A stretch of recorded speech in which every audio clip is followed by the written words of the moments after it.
ఓం నమః శివాయ. నమస్తే అండి. ఈ రోజు నేను గుత్తి వంకాయ కూర ఎలా చేయాలో మీకు చూపిస్తున్నానండి. ముందుగా వంకాయని ఇలా 4 పక్షాలుగా కోసుకోవాలండి. కోసుకుని పసుపు వేసి నీళ్ళల్లో పెట్టుకోవాలండి. తర్వాత కొన్ని ఉల్లిపాయలు, కొద్దిగా చింతపండు, మసాలా దినుసులండి, ధనియాలు, జీలకర్ర, యాలకులు, లవంగాలు, దాల్చిన చెక్క, వేరుశనగ గుళ్ళు, కొబ్బరి, వెల్లుల్లి. వీటిని మసాలా దినుసులు అన్నిటిని దోరగా వేయించుకోవాలండి.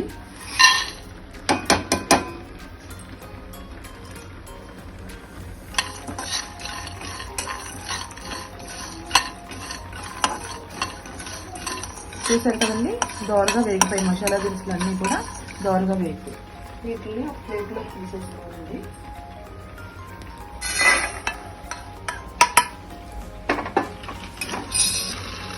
తర్వాత కొబ్బరి, వెల్లుల్లిపాయ కూడా కొత్త వేయించుకోవాలండి. పచ్చివాసన పోయేదాకా కొద్దిగా వేయించుకోవాలి, ఎక్కువసేపు అవసరం లేదు.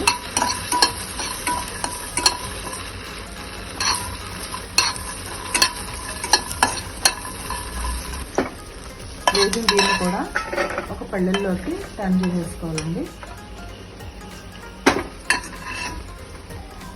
ఇప్పుడు ఈ మసాలా దినుసులు అన్నిటిని కలిపి మెత్తని పేస్ట్లా చేసుకోవాలండి. చాలా మెత్తగా కాటుకలా రుబ్బేసుకోవాలండి. మెత్తని పేస్ట్లో అయిపోయిన తర్వాత ఈ గుత్తుల్లో స్టఫ్ చేసి పెట్టాలండి. మసాలాలు వేసి ఆడాం కదండి, దాంట్లో ఉల్లిపాయలు, కొద్దిగా తీపికి లైట్గా షుగరు, సాల్ట్, కారం,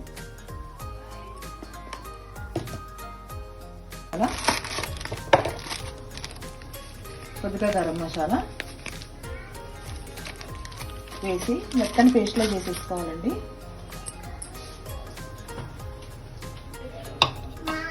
ఇప్పుడు పేస్ట్ చూడండి, మెత్తని పేస్ట్ అయిపోయింది.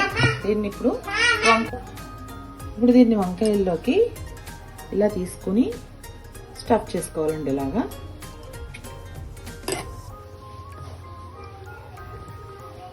ఇలా మొత్తం అన్ని వంకాయల్ని స్టఫ్ చేసుకోవాలండి.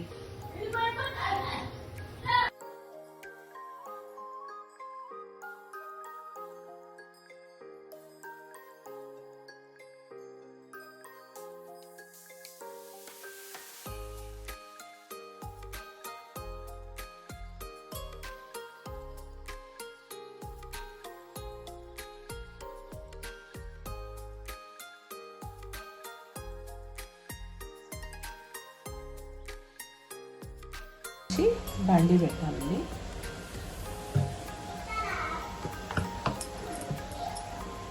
బండిలో నూనె పోసుకోవాలి. ఈ కూర కొంచెం నూనె ఎక్కువగానే పడుతుందండి. నూనె ఎక్కువగా ఉంటేనే దీని రుచి అండి.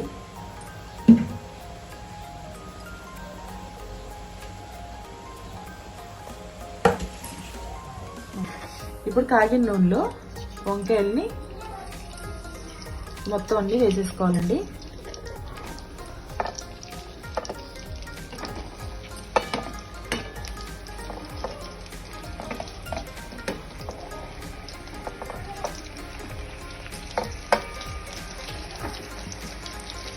మసాలాతో వంకాయ మగ్గితేనే రుచిగా ఉంటుందండి.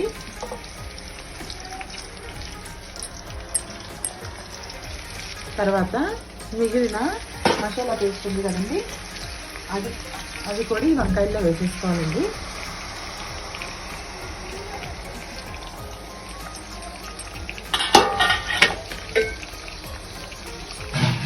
కొద్దిగా అంత నీళ్లు కూడా పోసేసుకోవాలండి. మసాలా అంతా కడిగేసిన నీళ్ళు ఉంటాయి కదా, ఆ నీళ్ళు కూడా పోసేసుకోవాలి.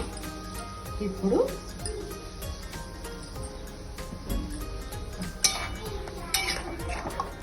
వంకాయలన్నిటిని పైకి కిందకి ఒక్కసారి కదపాలండి. ఎక్కువ కదిపితే మళ్ళీ విరిగిపోతాయి వంకాయ. ఒక్కసారి మసాలా అంతా వంకాయలకు పట్టేదాకా ఒకసారి కలిపేసి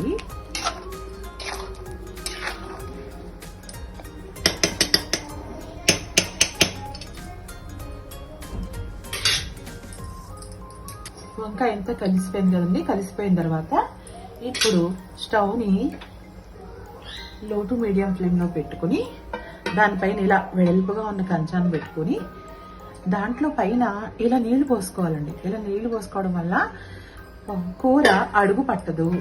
చాలా బాగా అంటే చాలా బాగా మగ్గుతుందండి వంకాయ. 10 నిమిషాల తర్వాత మూత తీసి చూద్దామండి కూర ఎలా ఉడుకుందో.